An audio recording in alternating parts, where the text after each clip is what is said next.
Vienas seniausių ir vertingiausių eterinių aliejų – frankincencas, kuris žinomas ne tik dėl dvasinių, bet ir gydomųjų savybių.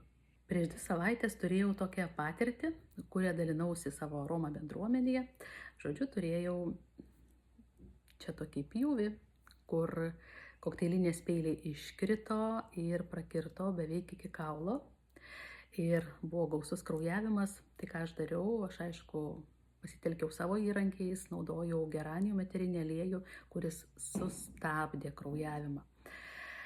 Toliau visas 2 savaitės, šiandien yra kaip tik 2 savaitės, kai tas nutikimas įvyko, ir per tas pastarąsias savaitės naudojau frankincenso eterinį aliejų. Ką aš dariau? Aš tiesiog dėjau tiesiai ant žaizdos ir dabar tą tebedarau, tiesiog demonstruoju, kaip aš darydavau ir darau. Tai lašinu eterinio aliejaus, beveik jau išlašinau, truputį priglausiu.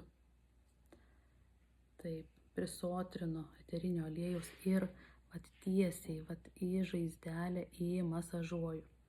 Jokių baimių, kad aš čia dabar be jokio sterilaus kažkokio tai tvarsčio, aš nebijau. Todėl žinau, kad eteriniai aliejai yra antiseptikai ir naikina bakterijų dauginimąsi ir infekcijų plitimą.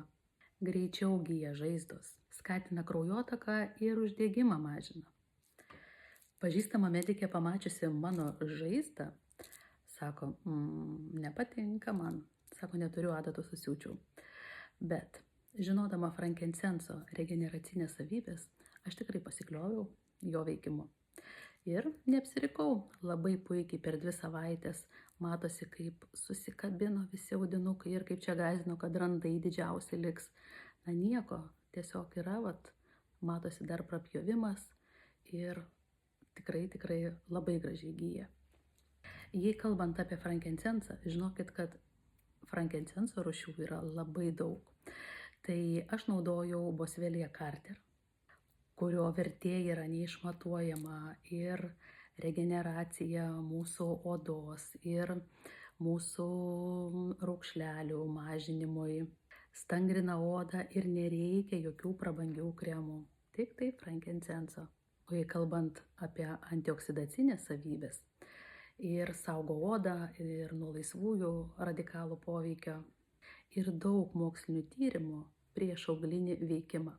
Priminimas, jei jūsų oda yra jautri, tai tiesiog visus eterinius aliejus skieskit su augaliniu alieju ir patirkit neišmatuojamą poveikį eterinių aliejų.